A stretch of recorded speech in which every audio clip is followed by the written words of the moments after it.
The concept of authority and power has shaped human civilization for millennia. But what if the very first blueprint for leadership looked nothing like what we see in nature or history? Today, we're exploring an ancient model of rulership that completely redefines what we think we know about power. That's fascinating, especially considering how most civilizations throughout history have based their power structures on force and dominance. You know what's really interesting?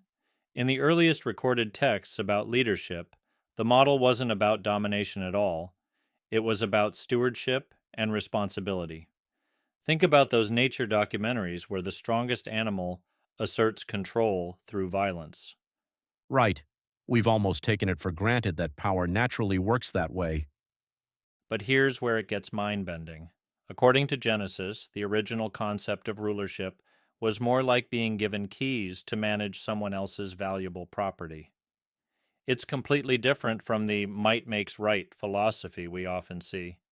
That reminds me of how modern management theory is actually moving away from command and control models towards servant leadership. Exactly. And there's this fascinating concept of what's called the invisible kingdom. Imagine it like quantum physics, where there's this whole unseen realm operating on completely different principles than our visible world. So we're talking about a dual reality system? How does that actually work in practice? Well, think about those incredible mycorrhizal networks that connect entire forests underground. Scientists have discovered that trees share resources and information through these invisible fungal systems. It's like nature's own internet.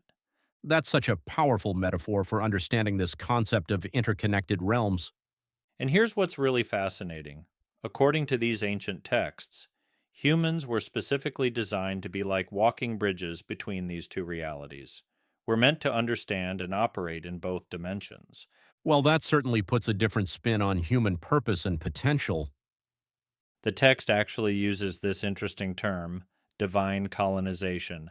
But before anyone gets uncomfortable, it's describing something completely different from historical colonization.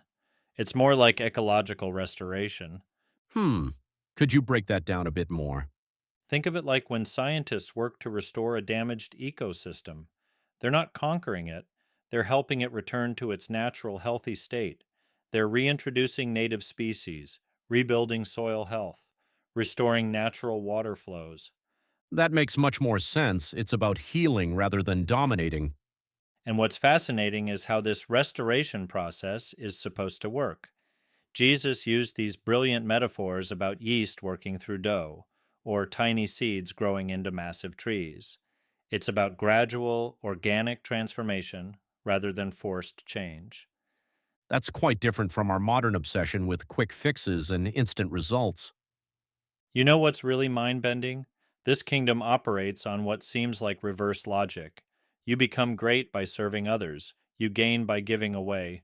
The way up is down. It completely challenges our normal understanding of power and success. Almost like those optical illusions where your perspective suddenly shifts and you see something entirely different.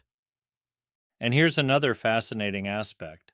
This authority isn't about having power over others, but about having the capacity to bring positive change. It's more like the authority of a skilled gardener than a military commander. That's quite a paradigm shift. How does someone actually learn to operate in this new way? It's actually a lot like learning a new language and culture. At first, everything seems foreign and uncomfortable, but gradually you start to understand the underlying patterns and principles. You begin to think differently, see the world through new eyes. So it's more about transformation than just following a new set of rules. Exactly.